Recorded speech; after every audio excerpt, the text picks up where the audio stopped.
Harry Potter, Dumbledore, Quidditch, Hermione, Hogwarts, Walder. Oh, I won't say that. Well, let's find out. Harry Potter and the Deathly Hallows Part 2. This is the final movie of the 8-part series of Harry Potter. This movie begins with Harry Potter at the burial site of Dobby. Here he's trying to get himself and his friends Ron Weasley and Hermione to get a hold of the other Horcruxes and vanish and delete them so they are able to win over Voldemort. Remember, this is the final movie and they are yet to find 3 more Horcruxes that they have to destroy in order to get to Voldemort and eventually triumph over him. So here Harry Potter is sitting with Griphook and he wants to get his help in order to get the Horcrux which he suspects is in the bank. Griphook, yes, agrees to help Harry Potter, but in exchange for the Sword of Gryffindor. So Griphook helps Harry Potter, Ron and Hermione get into the Gringotts bank vault, where they are able to get into the vault, and Harry suspects there's a cup there that might be one of the Horcruxes, and he's accurate on this. There is the cup which is one of the Horcruxes, and Harry Potter has to jump through a lot of hoops to get there, get the cup out, destroy it, and also get out of there. So all of the sequence, the first half an hour of the movie is really interesting, of Harry Potter uses Griphook's help and how Griphook eventually ends up getting locked up in the bank vault, but Harry and his friends apparently somehow manage to get out of there and eventually destroy the cup that is one of the Horcruxes. After escaping from there and successfully able to destroy the cup, Harry Potter has a vision where he sees Voldemort being aware of this robbery and killing all the employees of the bank.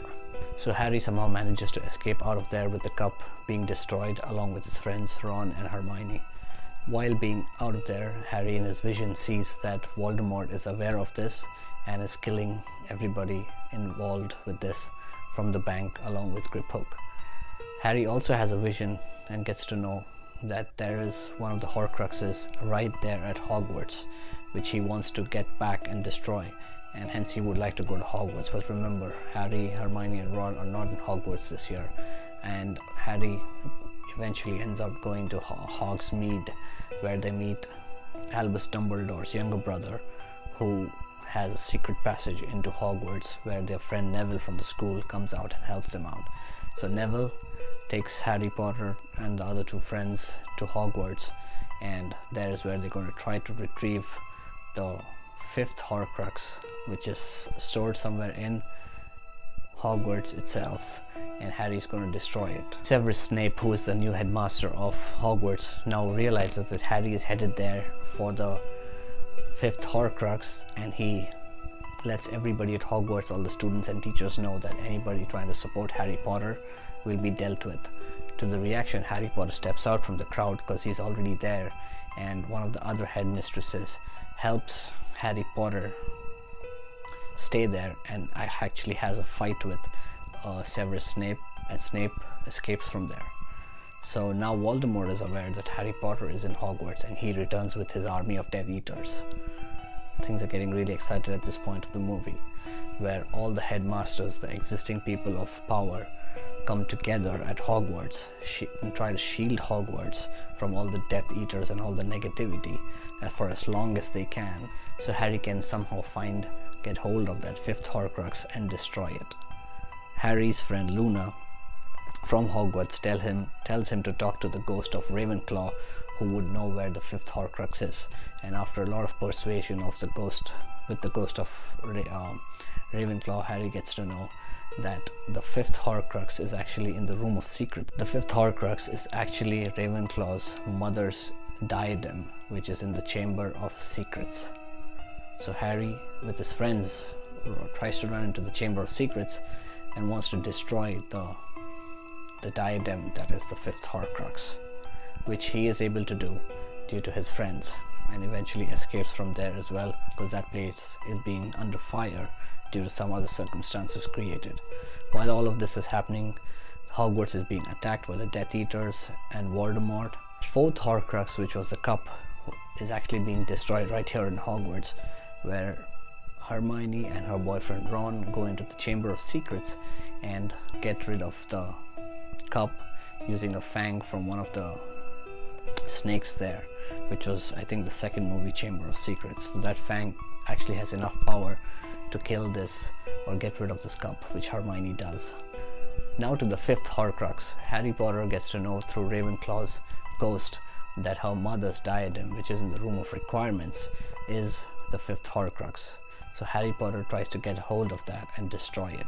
While he's trying to do this, his entrance into the Room of Requirements is seen by Malfoy and his friends, who try to sabotage his attempt.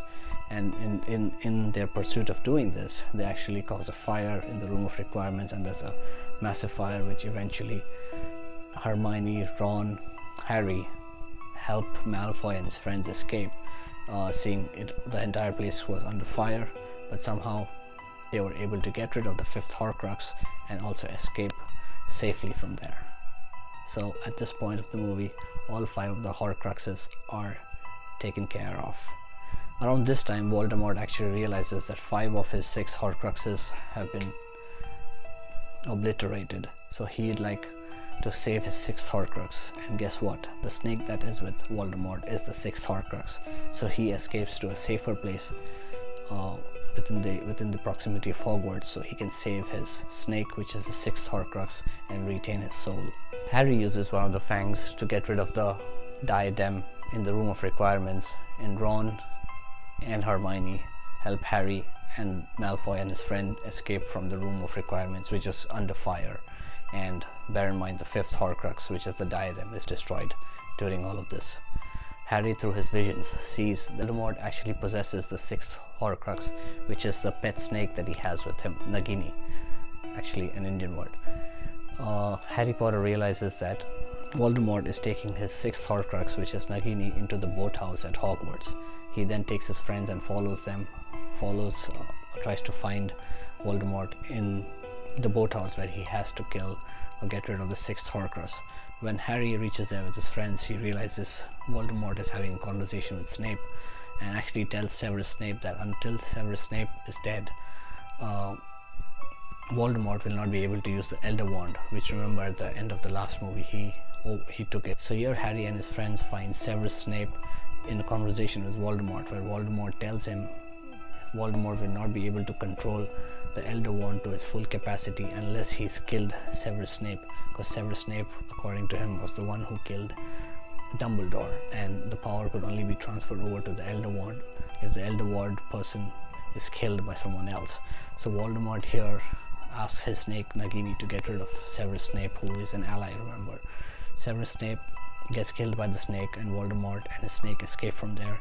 Harry jumps there right in time with his friends to hear the final few words and see Snape for the last time, where Snape requests Harry to get a hold of his memories through his tears and take it to the room where Dumbledore used to show him various people's memories using that liquid. Harry goes to the room of Dumbledore and finds out the memory and sees how Snape, while growing up as a child at Hogwarts, was interested and actually at some point was dating Harry Potter's mother.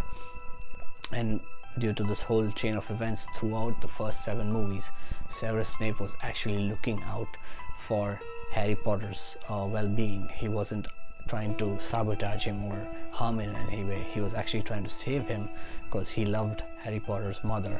And between Severus Snape and Voldemort, there was actually a conversation where Voldemort told Severus Snape that since Harry Potter was attacked by Voldemort, some part of Voldemort is a part of Harry Potter, and Harry Potter would have to die to kill that part of Voldemort. So unknowingly, there's another Horcrux that they find out, and Dumbledore says that because of this attack that Harry Potter survived while he was a child when he lost his parents, Harry Potter has become a Horcrux himself. So Harry Potter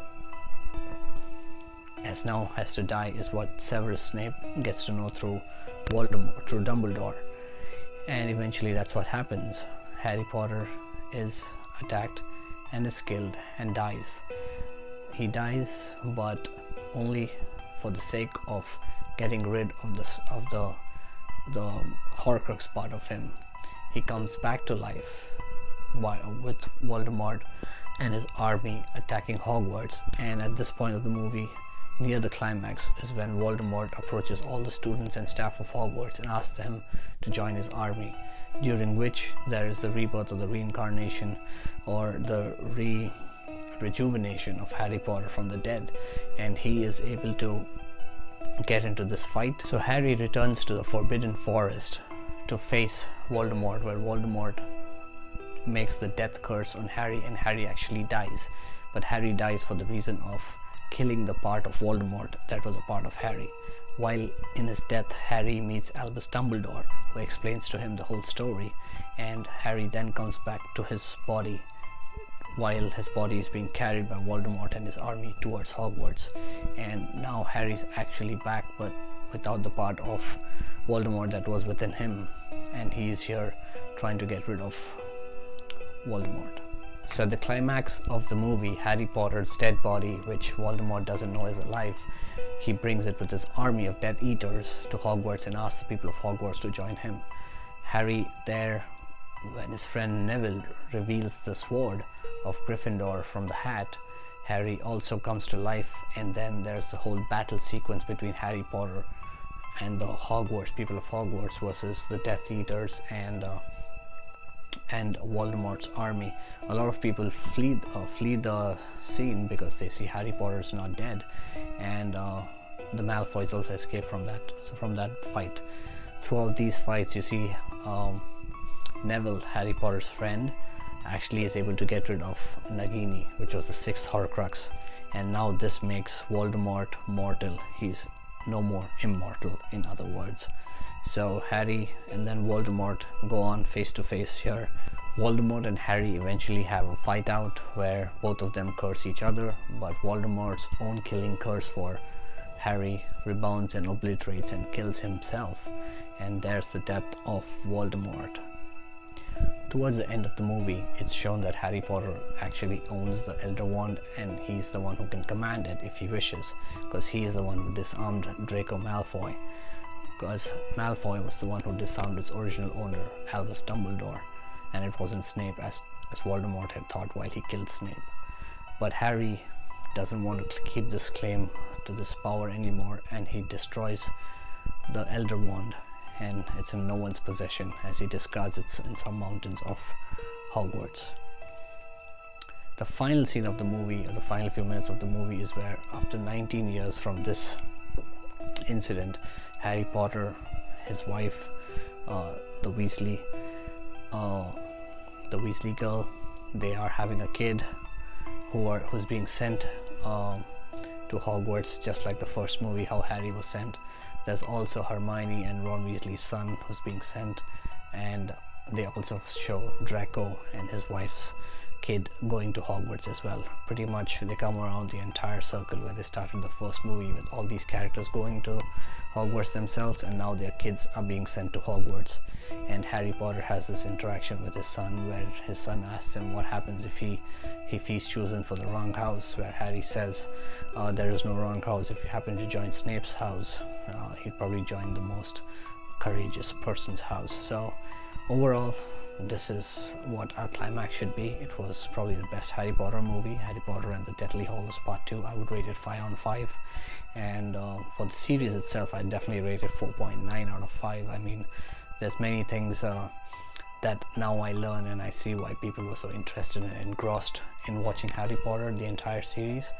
And yeah, a few questions, a few weird names, a few things that you'll ask yourself from time to time while you're watching these movies, but eventually it all comes good and you know the reason behind everything that happened.